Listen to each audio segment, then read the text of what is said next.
ایک ہے نیکی کرنا، دوسرا ہے پھر اس نیکی کی حفاظت۔ نیکی کرنا بھی ضروری ہے، لیکن پھر اس نیکی کی حفاظت بھی ضروری ہے۔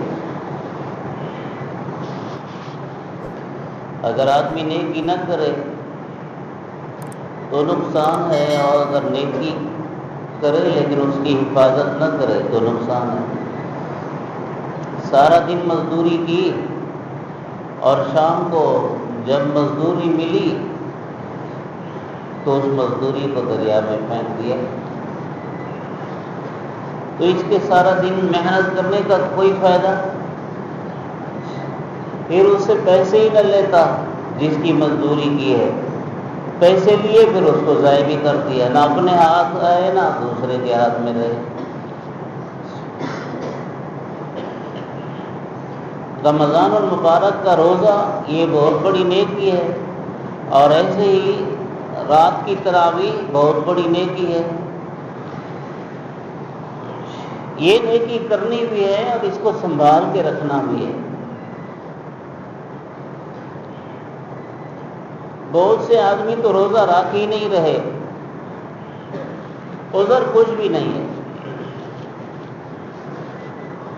ماہر ڈاکٹر اور حکیم دیندار ڈاکٹر وہ کہہ دیں کہ تمہیں یہ بیماری ہے، تم نہ رکھو، پھر مسئلہ ہے۔ بیماری کچھ نہیں ہے، روزہ نہیں رکھ رہے۔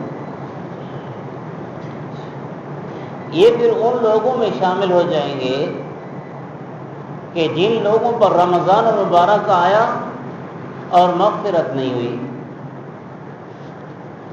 رمضان المبارک آیا اور اللہ سے بخشش نہ حاصل کر سکے، ان کو اللہ کے حبیب صلی اللہ علیہ وسلم اور جبرائیل علیہ السلام نے بد دعا کی ہے کہ یہ ہلاک ہو جائیں، جن پر رمضان المبارک آیا اور اپنے آپ کو اللہ سے بخشوایا نہیں۔ بخشوانا اسی طرح ہوتا ہے کہ رمضان المبارک کے اعمال کرے آدمی، جو نافرمانی اللہ کی کرتا رہا ہے اب اسے توبہ کرے، یہ بخشوانا ہے۔ اور جو روزہ ہی نہیں رکھ رہا وہ اپنے کو بخشوا ہی نہیں رہا، جیسے بخشوانے کا ارادہ ہی نہیں کیا، پھر اللہ تعالیٰ کو کیا ضرورت ہے اس آدمی کو بخشنے کی؟ ضرورت تو انسان کو خود ہے۔ اللہ تو غنی ہے، اللہ الصمد، وہ تو بے نیاز ہے۔ ہماری عبادت کی، ہماری نیکی کی ضرورت اللہ کو تو نہیں ہے، ہمیں خود ضرورت ہے۔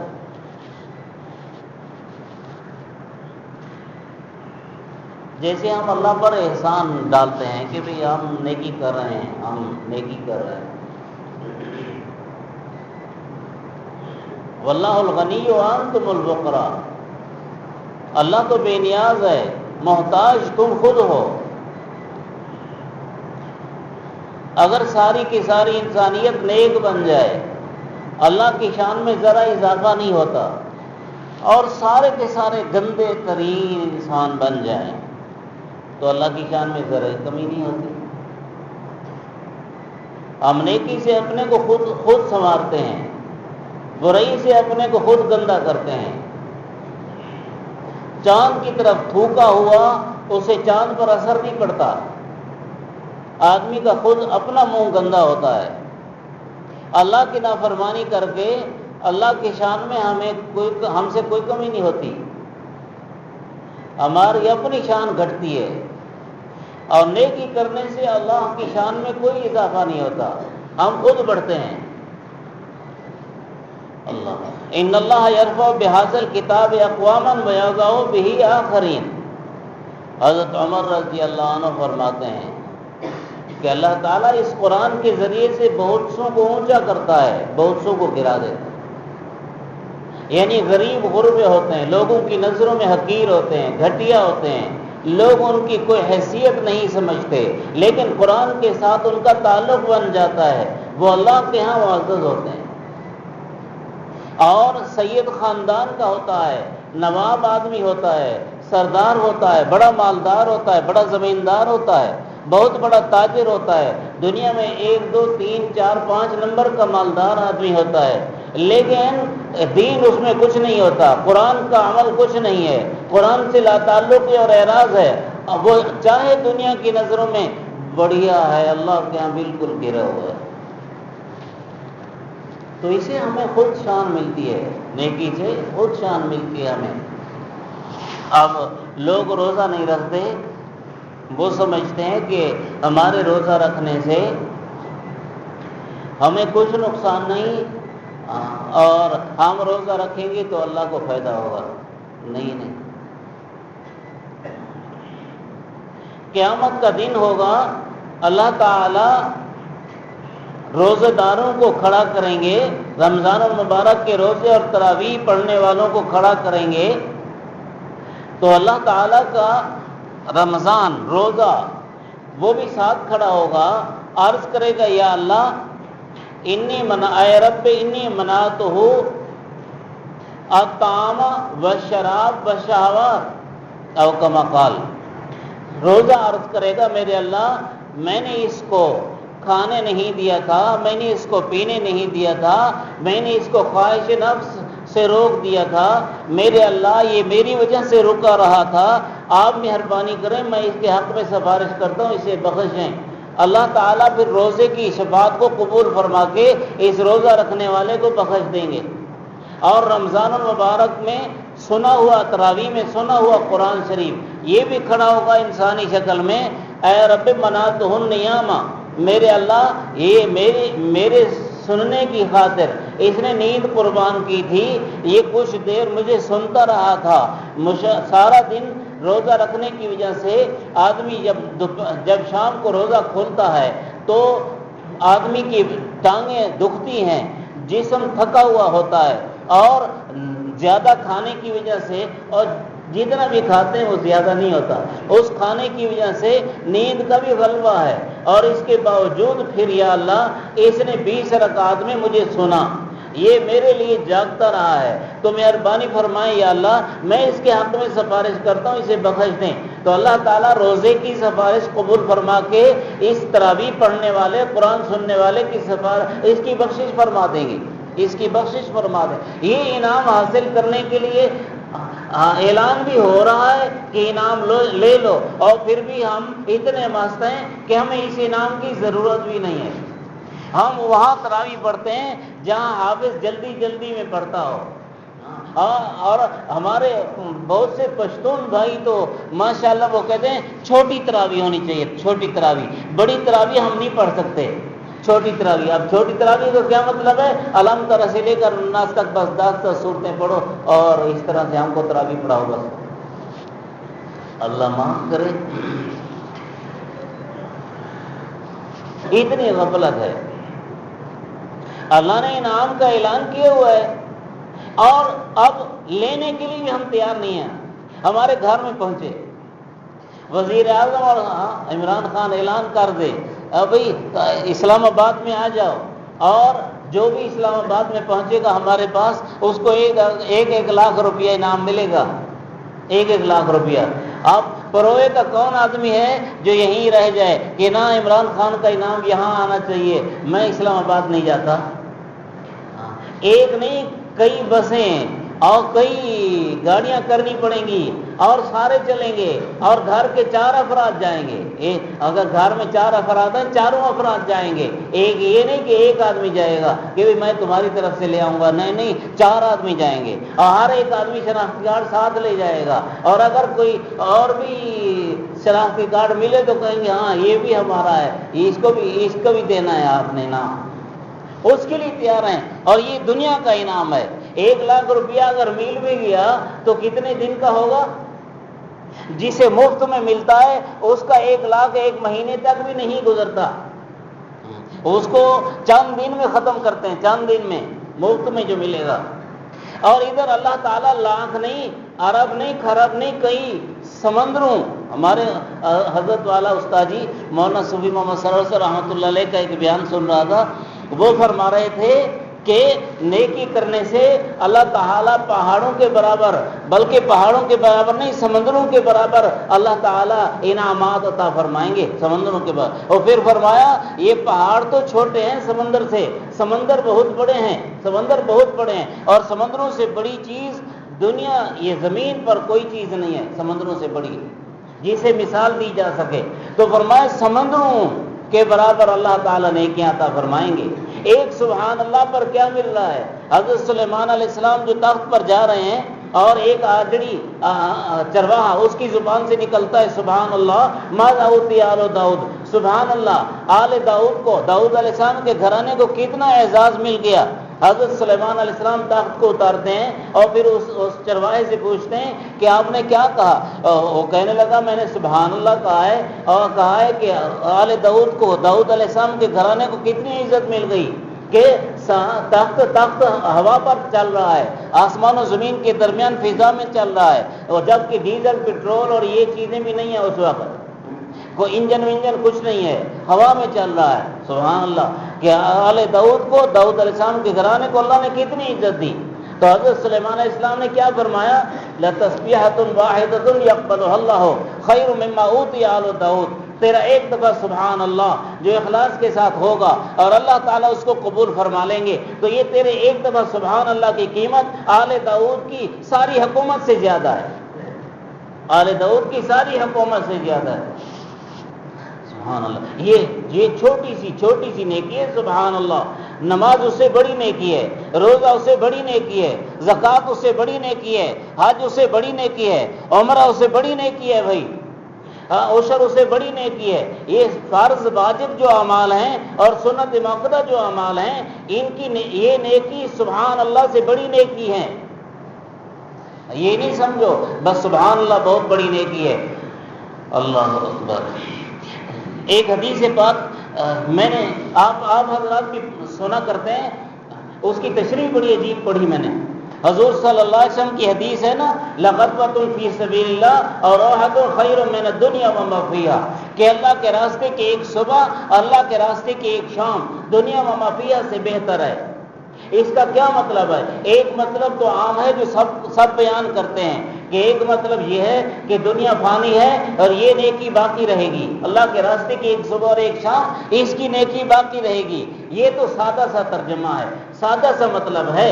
اس سے بھی بڑھیا مطلب اور بیان کیا علماء نے۔ کیا فرماتے ہیں؟ اگر ایک شخص ہو اس کو دنیا ساری مل جائے، مشرق سے مغرب تک، شمال سے جنوب تک، زمین سے آسمان تک، ساری دنیا کا مالک بن جائے، ساری دنیا کا، توجہ فرما، ایک شخص ساری دنیا کا مالک بن جائے اور پھر اس ساری دنیا کو صدقہ کر دے، ساری دنیا کو، آگے اربوں خربوں سے آگے ہوگا، مشرق سے مغرب تک، شمال سے جنوب تک، زمین سے آسمان تک، ساری دنیا کا مالک بن گیا اور اس نے یہ ساری دنیا صدقہ کر دی، اس کو کتنا انعام اور کتنا اجر ملے گا؟ اللہ کے راستے میں جو ایک صبح آدمی لگاتا ہے، یہ ایک شام لگاتا ہے، اس کا اجر اس سارے صدقے سے زیادہ ہے۔ دیکھو نیکی کی قیمت، نیکی کی قیمت۔ اللہ، ہم نے سمجھا ہی نہیں کہ روزے کی کوئی حیثیت ہے، روزے کی کوئی قیمت ہے۔ اللہ، اچھا تو کئی لوگ تو وہ ہیں جو روزہ رکھتے ہی کوئی نہیں، اور کئی ہم وہ ہیں جو روزہ رکھتے ہیں اور روزے کو بگاڑتے ہیں، یعنی حفاظت نہیں کرتے۔ روزہ رکھنا بھی ضروری ہے، اس کی حفاظت بھی ضروری ہے، نیکی ضروری ہے، نیکی کی حفاظت بھی ضروری ہے۔ اگر نیکی کی حفاظت نہیں کی، سب ضائع ہو گیا، اللہ کی عدالت میں جائیں گے تو کچھ نہیں ہوگا، کچھ نہیں ہوگا۔ فَجَعَلْنَاهُ هَبَاءً مَنثُورًا، اڑتی ریت کی طرح بے حیثیت تیر ہو جائے گی۔ اس لیے بچانا بھی ضروری ہے۔ کیسے ہم روزے کو خراب کرتے ہیں؟ پہلی بات تو یہ سمجھو کہ روزہ سر سے لے کر پاؤں تک سارے وجود کا ہونا ضروری ہے، سر سے لے کر پاؤں تک سارے وجود کا ہونا ضروری ہے۔ یہ نہیں کہ خالی زبان اور پیٹ کا روزہ رکھ لیا، زبان کا بھی اتنا کہ چکھیں گے نہیں، پیٹ کا اتنا کہ اندر کچھ نہیں جائے گا، کھانا پینا اور خواہش نفس کا بھی اتنا کہ بس کسی کے پاس نہیں جائیں گے، حرام نہ حلال کسی کے پاس نہیں جائیں گے، خواہش پوری نہیں کریں گے، اتنا روزہ، بس اتنا سمجھا ہم نے، کھاؤ نہیں پیو نہیں، خواہش نفس حلال جگہ بھی پوری نہیں کرو، اتنا سمجھ لیا ہم نے روزہ۔ سر سے لے کر پاؤں تک سارے اعضاء کا روزہ، اور اللہ کی قسم اللہ والے فرماتے ہیں اگر سارے اعضاء کا ہمارا روزہ ہو جائے تو سارے سال رمضان المبارک کے علاوہ سارے سال سر سے لے کر پاؤں تک ہمارے وجود سے نیکیاں ہی نکلیں گی، گناہ نہیں ہوگا۔ اس لیے کہ رمضان المبارک میں آدمی جس انداز سے اعمال میں لگتا ہے، رمضان المبارک کی برکت سے باقی 11 مہینے بھی اسی طرح رہتا ہے۔ اب اگر رمضان المبارک نیکی ہی میں گزر گیا اور گناہوں سے بچ کے رہے تو رمضان المبارک کے بعد 11 مہینے نیکی میں ہی گزریں گے، باقی اور گناہوں سے بچے رہیں گے۔ اور اگر رمضان المبارک میں بھی ہم نے روزے کی حفاظت نہیں کی اور گناہوں میں لگے رہے سر سے پاؤں تک، تو پھر یاد رکھیں اس کے بعد بھی ہم سے گناہ نہیں چھوٹیں گے، گناہ نہیں چھوٹیں گے۔ پھر یہ بھی ہوتا ہے گناہ چھوٹتا نہیں، گناہ چھوڑنا پڑتا ہے، گناہ چھوٹتا نہیں ہے، گناہ کو چھوڑنا پڑتا ہے۔ ہم کہتے ہیں جی کیا کریں جی ہم سے گناہ چھوٹتا نہیں ہے، بھائی چھوڑتا نہیں ہے، چھوڑنا پڑتا ہے۔ وہ کہتے ہیں نا کبھی ایک آدمی تھا نا دریا میں جا رہا تھا تو وہاں ایک بھالو دریا میں چل رہا تھا، بھالو، تو اس نے بھالو کو پکڑ لیا، اس لیے پکڑ لیا اس نے سمجھا کہ یہ کوئی چادر ہے، کوئی کمبل ہے، کمبل ہے، اس کو پکڑ لیا، بھئی اس کے سہارے میں آگے چلتا رہوں گا، یہ جو چل رہا ہے اوپر تو میں بھی آگے اوپر چلتا رہوں گا۔ اچھا اب جب اپنی منزل آئی تو اب وہ کمبل نہ چھوڑے، تو وہ کہتا ہے بھئی کمبل کو میں چھوڑتا ہوں، کمبل نہیں چھوڑتا۔ یہ گناہ کا یہی حال ہوتا ہے، گناہ ہم چھوڑتے ہی نہیں، ہم کہتے ہیں ہاں گناہ ہم کو چھوڑے، گناہ ہم چھوڑتے نہیں، ہم کہتے گناہ ہم کو چھوڑے، یہ نہیں ہو سکتا۔ ہم گناہ چھوڑتے نہیں ہیں تو گناہ بھی ہم سے نہیں چھوڑتا، اللہ معاف کرے۔ تو سر سے لے کر پاؤں تک سارے وجود کو گناہوں سے بچانا ہے، یہ روزہ ہے۔ دماغ کو گناہوں سے بچانا ہے، کس طرح؟ گندے خیالات، گناہوں کے پروگرام دماغ سے نکال دیں، گندے خیالات گناہوں کے پروگرام دماغ سے نکال، دماغ میں نہیں سوچیں، دماغ دل میں، یہ دونوں کا اکٹھا وہ ہے، کنیکشن ہے۔ دل دماغ میں گناہ نہ سوچیں، گناہ نہ سوچیں، گناہ نہ سوچیں۔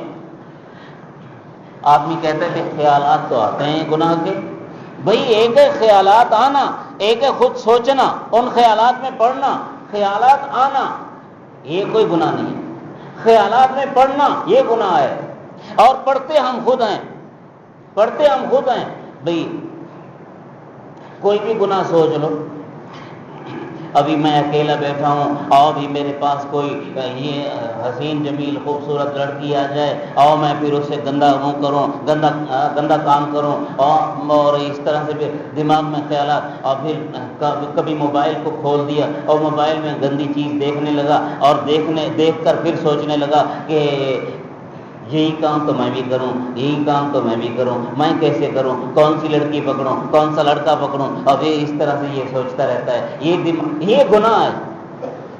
ان تبدوا ما فی انفسکم او تخفوہ یحاسبکم بہ اللہ، اللہ تعالیٰ فرماتے ہیں تم اپنے دل میں جو خیالات پکاتے ہو، تم ظاہر کرو کہ چھپاؤ، دونوں صورتوں میں اللہ تم سے حساب لے گا۔ یہ کیا فرما رہے ہیں اللہ تعالیٰ؟ تم اپنے دل میں جو خیال پکاؤ گناہوں کے، اب تمہاری مرضی ہے، تم ان خیالات کو زبان پر لاؤ کہ نہ لاؤ، ظاہر کرو کہ نہ کرو، باہر صورت چھپا کے رکھو تو بھی اللہ حساب لے گا، ظاہر کرو تو بھی اللہ تم سے حساب لے گا کہ تم نے اپنے دل دماغ میں کیا گندی چیزیں سوچی تھی۔ یحاسبکم بہ، یہ بھی گناہ ہے، یہ بھی گناہ ہے، خیالات گندے سوچنا یہ بھی گناہ ہے۔ اللہ ہم تو گندگی دیکھتے جو ہیں تو دیکھ کر دماغ دل میں یہی چیز سوچتے رہتے ہیں۔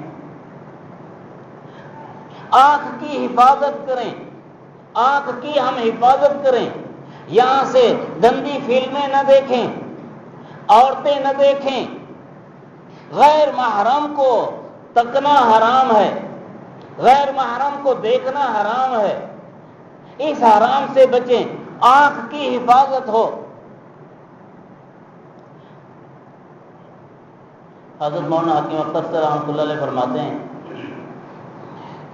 ایک بری نظر سے نیکی کے جو انوارات آئے ہوئے ہوتے ہیں سب ختم ہو جاتے ہیں۔ انوارات آئے ہوئے ہوتے ہیں سب ختم ہو جاتے ہیں۔ دل میں نیکی کے انوارات آتے ہیں، اور نیکی کے انوارات آتے ہیں تو دل روشن ہو جاتا ہے، دل منور ہو جاتا ہے۔ پھر اس دل کو گناہوں کو گناہ سمجھتا ہے اور نیکیوں کو نیکی سمجھتا ہے، پھر گناہ سے نفرت کرتا ہے اور نیکی سے محبت کرتا ہے دل۔ اور جب یہاں گندے خیالات دل میں بٹھائیں گے تو اندر کی روشنی ختم، اور روشنی جب اندر کی ختم ہو جائے تو پھر اندر ہو جاتا ہے اندھیرا، اور جب اندر اندھیرا ہو جاتا ہے تو جیسے آدمی اندھیرے میں ہو اور مثلا لکڑی سنبھالی ہوئی ہے تو ادھر کو مارتا ہے لکڑی، ادھر کو مارتا ہے لکڑی، اور اسے سمجھ نہیں آتی کہ کدھر کو نکلوں۔ پھر دین کے اعتبار سے دل کے اندھیرے والا آدمی بھی اندھا ہو جاتا ہے، پھر کسی وقت پاؤں ادھر کو چلتے ہیں، کسی وقت ادھر کو چلتے ہیں، کسی وقت پیچھے کو چلتے ہیں، کسی وقت آگے کو چلتے ہیں، اور اندھیرے سے نکلنے کا راستہ پھر نہیں ملتا۔ ہاں، اس اندھیرے سے نکلنے کا راستہ ہے توبہ اور استغفار۔ اس اندھیرے سے نکلنے کا راستہ ہے توبہ اور استغفار۔ جب توبہ استغفار کیا، اندر کا اندھیرا ختم ہو گیا، اور استغفار سے دل صاف ہو گیا، اللہ کے ذکر سے دل صاف ہو گیا، اور صاف ہو گیا تو پھر اندھیرے سے پھر روشنی واپس آ گئی۔ اس لیے آدمی جلدی کرے توبہ میں، استغفار میں۔ اچھا بھائی، تو نظر کی حفاظت اللہ، دل میں بات آئی، اللہ تعالیٰ نے قرآن شریف میں فرمایا نا، یعلم خائنۃ الاعین، میں جانتا ہوں آنکھوں کی چوری کو، جانتا ہوں آنکھوں کی چوری کو۔ ایک ہوتا ہے آدمی بالکل دیدہ دانستہ، سب لوگوں کے سامنے دیکھتا ہے حرام کو، بالکل سامنے۔ یہ آنکھوں کی چوری نہیں ہے، یہ تو پوری بے حیائی ہے۔ توجہ فرما، یہ پوری بے حیائی ہے، سامنے دیکھنا، سب کے سامنے دیکھنا، یہ پوری بے حیائی ہے۔ اور آنکھوں کی چوری کیا ہے؟ کوئی مجھے دیکھ نہ لے، کوئی مجھے دیکھ نہ لے۔ توجہ فرمائیں، کوئی مجھے دیکھ نہ لے۔ ادھر کو لڑکی آ رہی ہے، ادھر کو لڑکی آ رہی ہے، اور سر جھکایا ہوا ہے میں نے، اور آگے کوئی عورت آ رہی ہے، آہستہ سے اسے دیکھ بھی رہا ہوں، اور یہ بھی سوچ رہا ہوں میرے پیچھے سے دیکھنے والا نہ دیکھے کہ یہ عورت کو دیکھ رہا ہے۔ یہ ہے آنکھوں کی چوری۔ وہ تو پوری بے حیائی ہے نا، وہ جو سامنے بالکل سب کے سامنے دیکھنا، یہ تو پوری بے حیائی ہے، یہ چوری تو نہیں ہے نا۔ اور چوری کون سی ہے؟ چپکے سے دیکھنا، کوئی دیکھے نا۔ اور یہ ہم سب بھی لوگ کرتے ہیں۔ وہ جو بے حیا ہوتے ہیں وہ تو بالکل صاف دیکھتے ہیں نا، اور ہم جو تھوڑا حاجی نمازی صوفی اور مولوی حافظ قاری ہوتے ہیں نا، ہم ذرا چوری چھپے دیکھتے ہیں، چوری چھپے۔ اللہ تعالیٰ نے اس پر فرمایا، یعلم خائنۃ الاعین، تمہارے چوری چھپے دیکھنے کو بھی اللہ دیکھتا ہے، اللہ جانتا ہے، تمہارے چوری چھپے دیکھنے کو بھی اللہ جانتا ہے۔ جب چوری چھپے دیکھنے کو اللہ جانتا ہے تو جب بالکل سامنے دیکھو تو پھر اللہ کیسے نہیں جانتا؟ اور اس پر اللہ تعالیٰ نے فرمایا، جب تم بالکل بے حیا بن کر بد نظری کرو گے تو اس پر سزا بطریق اولا ہوگی۔ تم اگر چوری سے دیکھو تو پھر اس پر بھی سزا ہوگی، اس پر بھی سزا ہوگی۔ یہ ہے خائنۃ الاعین، آنکھوں کی چوری۔ اس کا مطلب یہ نکلا کہ چوری چھپے دیکھنا بھی حرام ہے، جیسے بالکل بے حیا بن کر سامنے دیکھنا حرام ہے، دونوں طرح حرام۔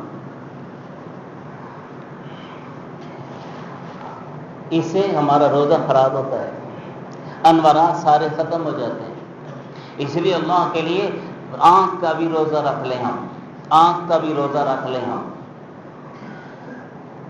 تیسری چیز، زبان کا بھی روزہ رکھ لیں۔ پہلے دل دماغ بتایا، پھر آنکھ بتائی۔ تیسری، زبان کا بھی روزہ رکھ لیں۔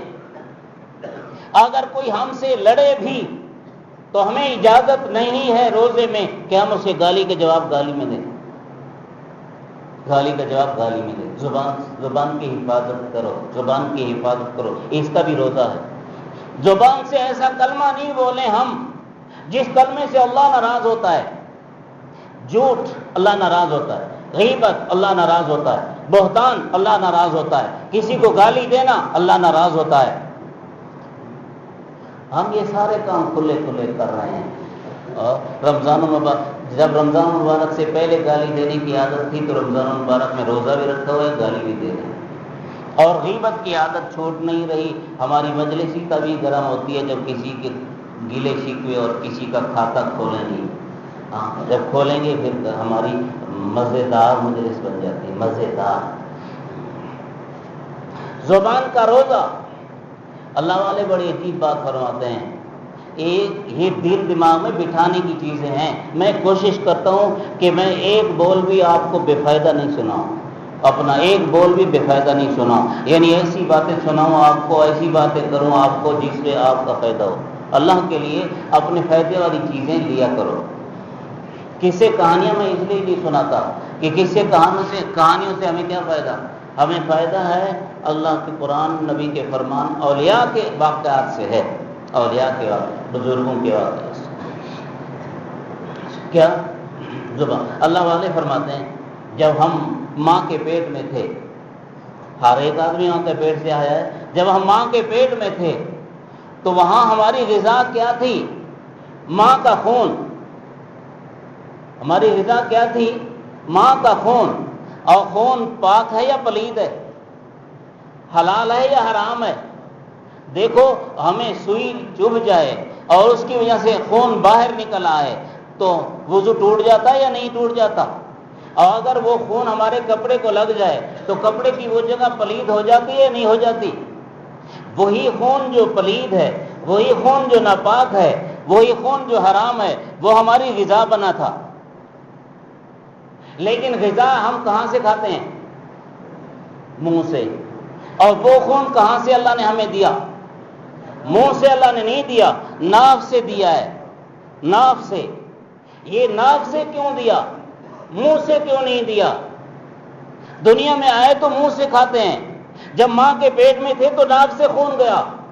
یہ اس لیے کہ اللہ کو پسند ہی نہیں ہے کہ ناپاک چیز منہ کے اندر سے جائے اور جسے منہ پلید ہو جائے، اس لیے کہ یہ منہ اللہ کے ذکر کا ہے، اللہ کی تلاوت کے لیے ہے، اچھی باتیں کرنے، بری باتوں سے منع کرنے کے لیے ہے، یہ تو نیکی کے لیے ہے۔ اور جو نیکی کے لیے منہ تھا اللہ نے اسے پاک رکھا۔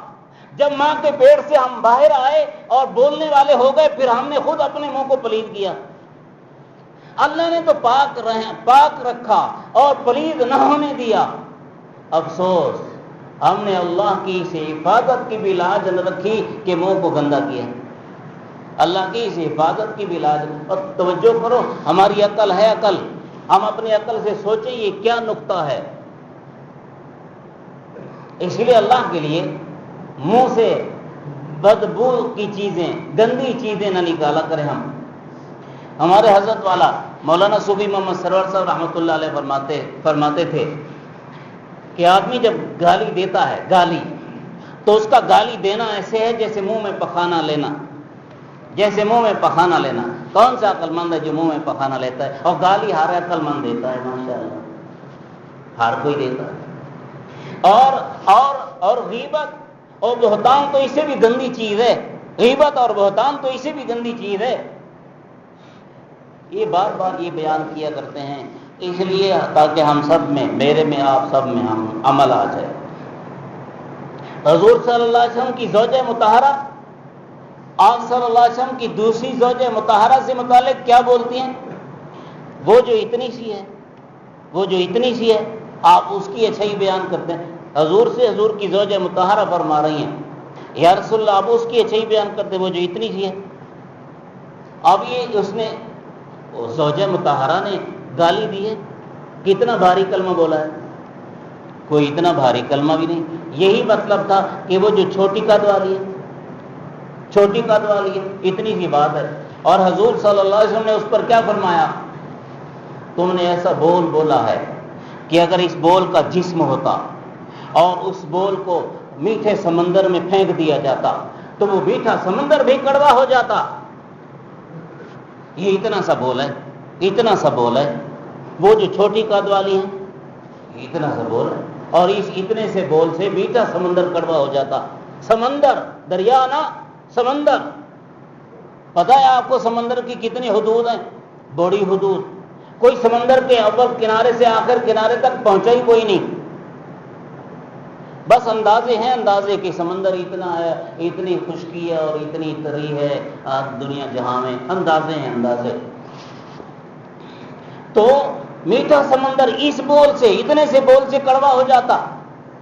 اچھا، جب سمندر میں اتنا اثر ہو جاتا، اس بول سے سمندر میں اتنا اثر ہو جاتا کہ میٹھا سمندر کڑوا ہو جاتا، تو دل کا کتنا اثر ہے؟ دل میں کتنا اثر ہوگا؟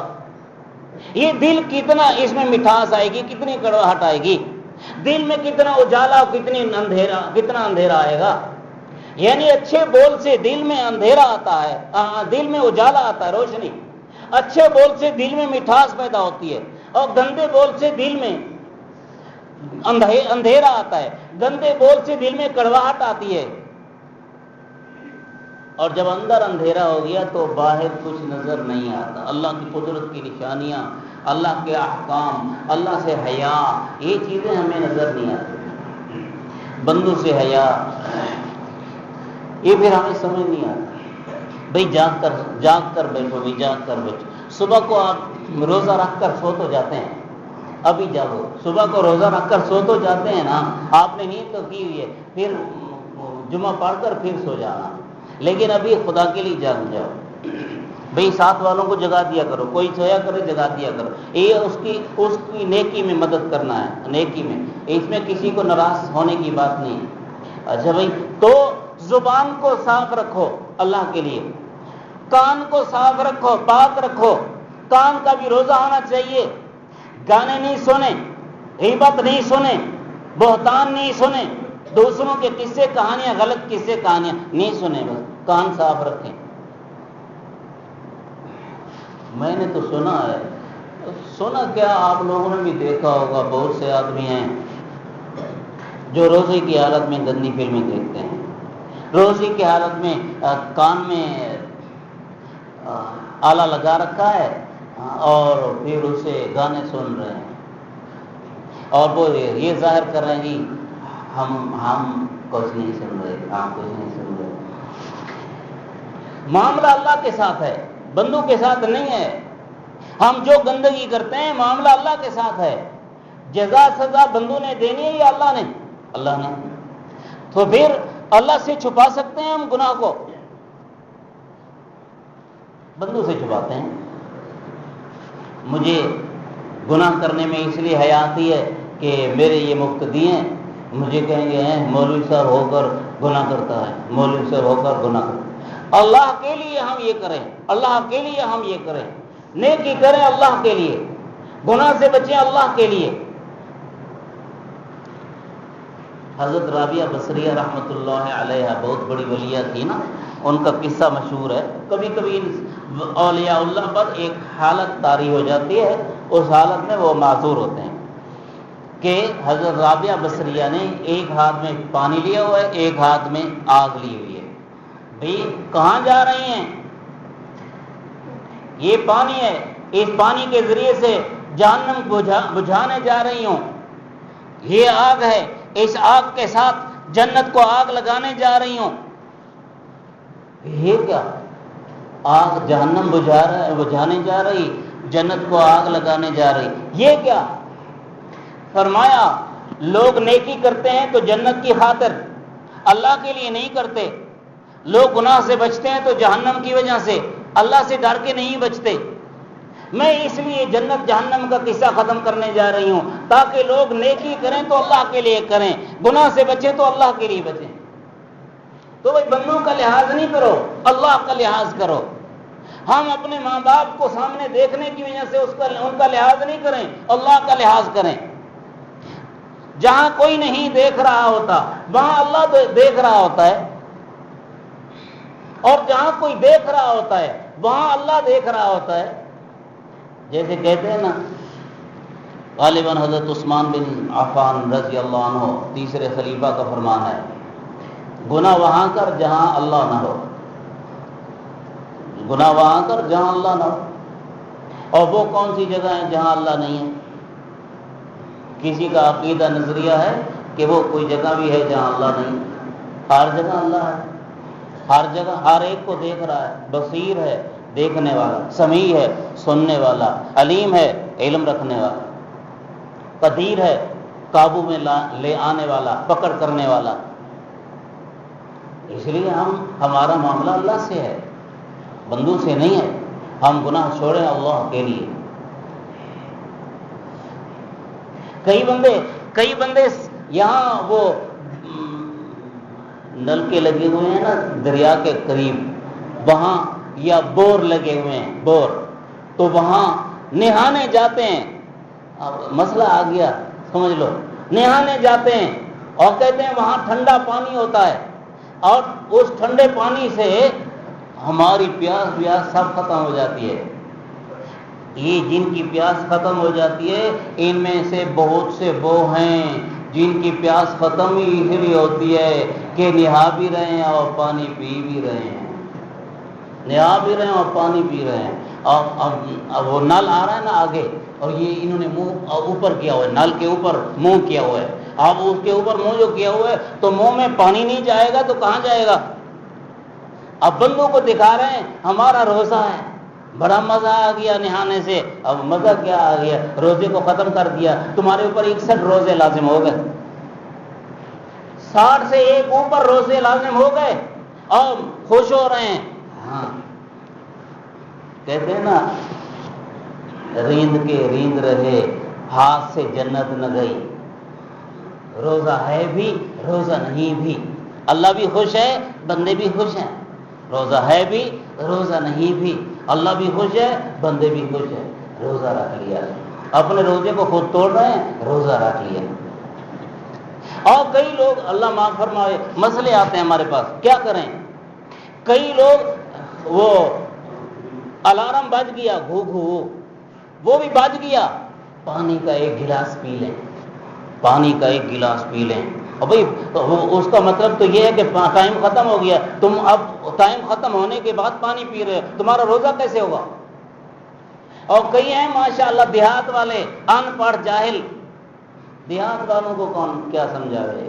یہ جن کو جو ان کو سمجھاوے یہ اس کو سمجھاتے ہیں، ہاں یہ اس کو سمجھاتے ہیں۔ اب وہ گوگو بھی بج گیا اور اذانیں آ رہی ہیں، جب تک اذان ختم نہیں ہوگی کھاتے رہیں گے۔ سبحان اللہ، کیا کہنے، روزہ بھی ہے نہیں بھی ہے، اسی روزہ ہوگا؟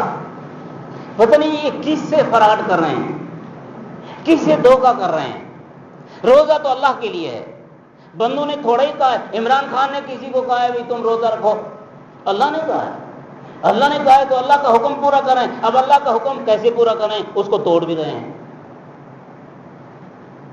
دوپہر کو نلکے پر پہنچے، ظہر کو نلکے پر پہنچے، پانی بھی پی رہے ہیں، ماشاءاللہ سارا کچھ ہو رہا ہے۔ اچھا کسی کو غسل دوپہر کو لازم ہو گیا، اب وہ غرارے کر رہا ہے۔ بھئی یہ تمہارے غرارے کرنے سے تمہارا روزہ تو ٹوٹ جائے گا، کیسے تم بچ سکو گے؟ بھئی یاد رکھو، غسل فرض ہو جائے تو کوئی غرارے کوئی نہیں کرنے، کلی کرو، ناک میں پانی ڈالو، بس تم پاک ہو گئے۔ ہاں یہ بھی نہیں سمجھو، کئی لوگوں نے یہ سمجھا ہوا ہے کہ غسل فرض ہو گیا تو آپ کلی کیا اور ناک میں پانی ڈالا، سارا دن نمازیں پڑھتے رہے اور جب روزہ کھول دیا تو پھر غرارے کر رہے ہیں، غرارے کر رہے ہیں۔ بھئی اس وقت غرارے کا کیا مطلب ہے؟ اس کا مطلب تو یہ ہے کہ اب تک تم پلید رہے، پھر تم نے نمازیں کیوں پڑھی، تم مسجد میں کیوں رہے، یہ تم نے روزہ کیوں کھولا ہے پلید منہ کے ساتھ؟ بھئی خدائے بندہ، یہ بنے بنائے مسئلے ہیں اپنے۔ کئی لوگوں کی الٹی آ جاتی ہے، الٹی کہہ دیتے ہیں بس روزہ ٹوٹ گیا، الٹی آئی روزہ ٹوٹ گیا۔ اور دیہاتی حافظ سے پوچھ لیا اور اس نے کہا روزہ ٹوٹ گیا۔ ابھی یہ حافظوں کا کام ہے، یہ عام مولوی کا کام بھی نہیں ہے، یہ مفتیوں کا کام ہے۔ ان سے مسئلے پوچھو اور ان کے مسئلے یاد کرو۔ الٹی آنے سے روزہ نہیں ٹوٹتا، یاد کر لو۔ کوئی تمہیں کہے تو اس کو بیوقوف سمجھو، چاہے عالم بھی کیوں نہ ہو، اس نے مسئلہ یاد کیا ہوا نہیں ہے، دیکھا ہوا نہیں ہے، اندازہ لگاتا ہے۔ اور تم لوگ بھی تو ایسے ہو نا کہ اگر تمہیں مسئلہ بتایا نہ جائے تو کہتے ہیں ایک کے جا مولوی ہے، کوئی مسئلہ ہی نہیں آتا۔ اس لیے مولوی بھی گھڑنتو مسئلے بتاتے ہیں، تم نے مجبور کیا ان کو۔ خدا کے لیے ایسا نہیں کرو، ایسے مولویوں سے بھی بچو اور مسئلہ ہر ایک مولوی سے نہیں پوچھا کرو۔ اللہ تعالیٰ ہمیں سمجھ نصیب فرمائے۔ بھائی آخر میں بات پھر ختم کرتا ہوں، دل دماغ کا روزہ رکھو، آنکھ کا روزہ رکھو، زبان کا روزہ رکھو، پیٹ کا روزہ رکھو، اس میں حرام نہیں جائے۔ ہاتھ کا روزہ رکھو، غیر محرم کو ہاتھ نہیں ملاؤ۔ خواہش نفس کا روزہ رکھو، کسی سے پیار نہیں کرو، حتیٰ کہ اپنی بیوی سے بھی پیار نہیں کرو روزے کی حالت میں۔ اپنی بیوی سے بھی، حضرت شیخ الحدیث نے فضائل رمضان میں لکھا ہے، اپنی بیوی سے بھی خواہش کا خیال نہ کرو، روزے کو ایسا پاک رکھو۔ جب اپنی بیوی سے خیال کو پاک رکھنا ہے تو لڑکوں اور لڑکیوں کے خیالات لانے ہیں، پاک رکھو، پاؤں بھی ہمارے گناہ کی طرف نہ جائیں۔ تو جب اس طرح سے روزہ ہوگا تو انشاءاللہ ہمارا باقی روزہ ہوگا، اور یہی روزہ پھر ہماری سفارش کرے گا۔ اور یہ سارا رمضان ایسے ہی انداز سے گزارنا ہے۔ اللہ کے لیے تراویح میں جلدی نہیں کرو، رمضان المبارک کا روزہ کھولنے میں بھی جلدی نہیں کرو، جب روزہ کھولنے کا وقت ہو جائے پھر کھولو۔ اپنی گھڑیاں بھی ٹھیک رکھو، ریڈیو کے ساتھ ملاؤ۔ نقشے بھی کئی طرح کے ہیں، اللہ رحم فرماوے۔ علماء سے پوچھ کر روزہ کھولو، بس رکھو بھی پوچھ کر، دیر نہ کرو، رکھنے میں دیر نہیں کرو اللہ واسطے۔ اگر آپ آدھا گھنٹہ یا 10 منٹ 15 منٹ پہلے بھی روزہ رکھ چکے اور اس کے بعد 15 منٹ آپ سے ایسے ہی رہ گئے تو فکر نہیں کرو، انشاءاللہ اللہ مدد کرے گا۔ آپ نے 15 منٹ پہلے روزہ بند کر دیا، اللہ مدد کرے گا۔ اور تو کھولنے میں رکھنے میں احتیاط کرو، اللہ ہمیں